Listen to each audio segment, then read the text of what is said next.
Hello, YouTube. Uh, Two things I want to cover.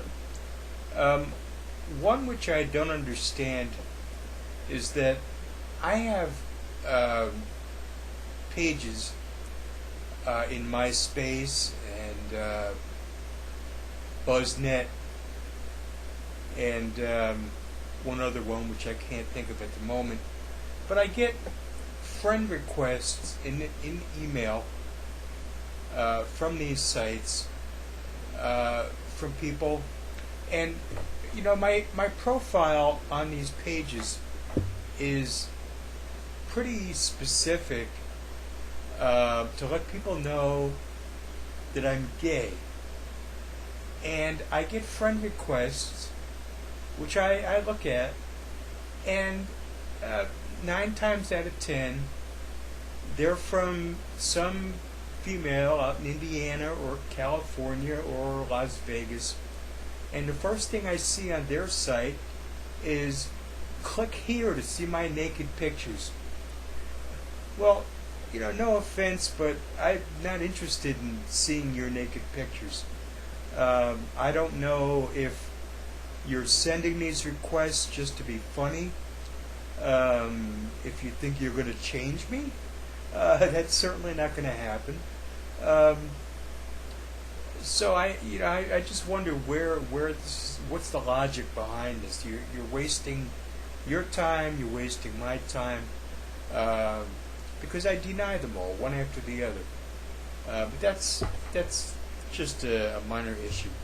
I wanted to respond to Ian Crossland, who made an entry just recently, regarding the concept of time. And I have some thoughts on that, which I would like to share with Ian, or anyone else who's interested.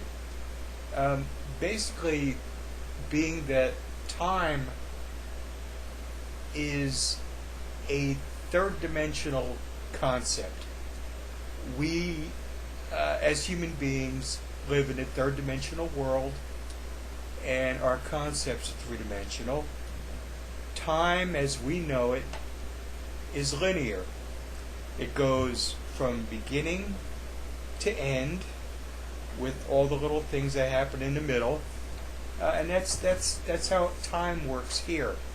But if you look to the east, linear time is a Western concept. To the east, they deal in terms of circular time, which I find more comfortable with. Circular time has no beginning, has no end. And I don't think it's restricted to the third dimension. We are limited in what we can comprehend by the very fact that we have a brain which is three-dimensional in nature, but our brain is not our mind. Our mind works through the brain, but the mind itself is beyond time and beyond this dimension. It goes past and beyond what we can conceive of. There are concepts we can discuss, but we can't truly understand them short of experiencing enlightenment, nirvana, any of those concepts, Zen Buddhism. When you know the truth, it hits you like a lightning bolt, and it goes beyond time. We over here, unfortunately, the Western civilization, I don't believe that Christianity, Judaism, they have mystical elements, but they certainly don't push them on those people within those religions. I think that this what Ian is trying to do in combining various elements, including time, is to get to a place where it makes sense. And that's going to be a problem because I don't think the human mind is capable of truly comprehending what's out there. We can comprehend what we deal with in this dimension, but anything beyond that, we're on shaky ground. You can touch on it from the dream state if you're fortunate enough to be able to attain lucidity during a dream. You can experience a reality that goes beyond 3 dimensions. You can control things. You can. You're not limited by what we are limited by.